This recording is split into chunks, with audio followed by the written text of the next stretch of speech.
On July 13th, 1862, during the American Civil War, the First Battle of Murfreesboro was fought in Rutherford County, Tennessee. During the first battle, Confederate cavalry led by Colonel Nathan Bedford Forrest launched a surprise attack on Union positions in Murfreesboro. Forrest's forces quickly captured a Federal hospital, several small Union encampments, the local jail, and the courthouse. Overwhelmed by the attack, all of the Union units in the area surrendered. After securing the town, the Confederates destroyed large quantities of Union supplies and tore up sections of nearby railroad tracks, disrupting Federal transportation and logistics. Although the raid was relatively small in scale, its most significant effect was to force Union commanders to divert troops from their planned advance toward Chattanooga, thereby delaying that campaign. A year later, in 1863, the New York City draft riots took place when violent disturbances in Lower Manhattan occurred, which were widely regarded as the culmination of working-class discontent with new laws passed by Congress that year to draft men to fight in the ongoing American Civil War. The riots escalated into widespread racial violence, as many Irish American rioters targeted African American residents and their communities. To restore order, President Abraham Lincoln redirected militia and volunteer units fresh from the Battle of Gettysburg to New York City. Official reports listed 119 or 120 deaths, although some historians estimate that around 1,000 people were killed or wounded, most of them rioters, and that property losses totaled about $1.5 million at the time. Another historical estimate identifies 18 people who were murdered by the rioters, including 11 black victims.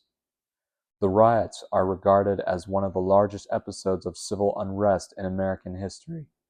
Major General John E. Wool, commander of the Department of the East, argued that martial law should have been declared, but acknowledged that he lacked enough troops to enforce it.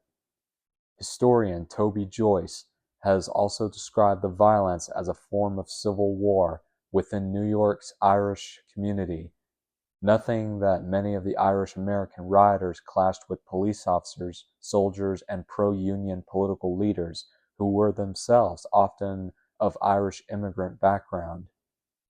Federal troops did not arrive in significant numbers until the second day of the violence.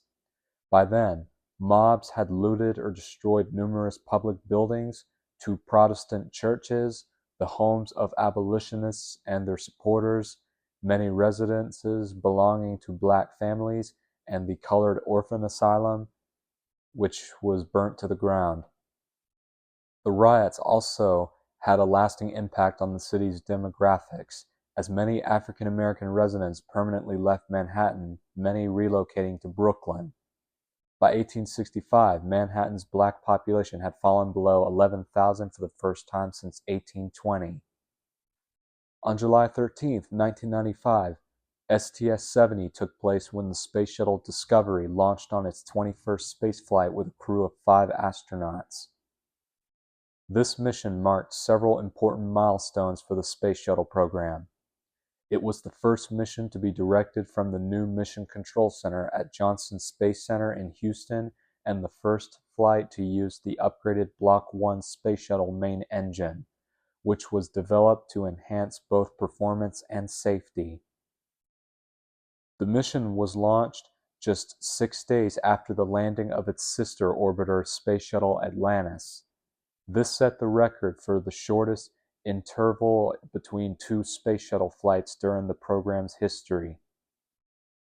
The astronaut crew consists of Commander Terrence T. Henricks on his third spaceflight, pilot Kevin R. Kriegel on his first spaceflight, Mission Specialist 1 Donald A. Thomas on his second spaceflight, Mission Specialist 2 Flight Engineer Nancy J. Curry Gregg on her second spaceflight, and Mission Specialist 3 Mary Ellen Weber on her first spaceflight.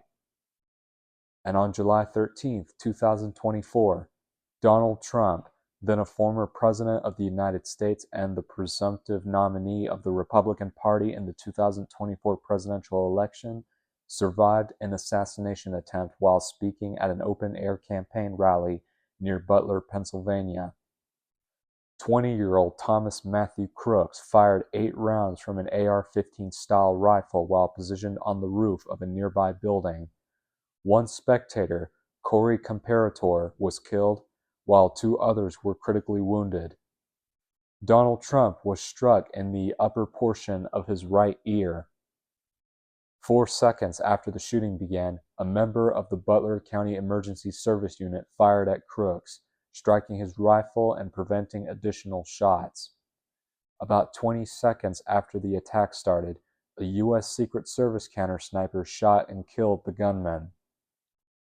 As the gunfire erupted, Trump grabbed his ear and ducked behind the podium while Secret Service agents rushed to shield him. After the threat was eliminated, he stood, raised his fist, and reportedly shouted, "Fight! Fight! Fight!" as agents escorted him from the stage. Trump was transported to a nearby hospital, treated for his injury, and released after that day. 2 days later, he appeared at the 2024 Republican National Convention in Milwaukee wearing a bandage over his injured ear. The attack was widely viewed as the most serious failure of the United States Secret Service since the 1981 attempted assassination of Ronald Reagan. Secret Service Director Kimberly Cheadle faced bipartisan criticism during congressional testimony and resigned the following day. President Joe Biden ordered an independent review of the security failures, condemned the attack, urged Americans to lower political tensions, and emphasized resolving disagreements peacefully.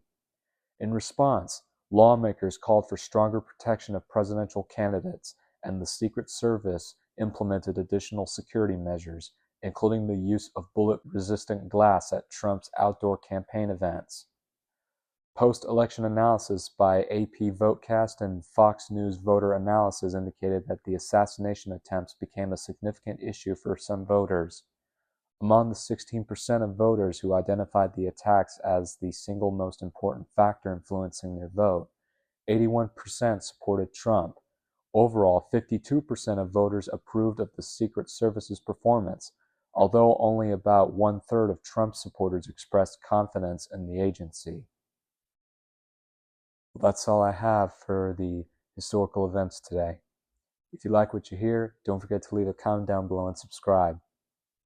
This is Stephen Luke, and I'll see you next time for another historical update.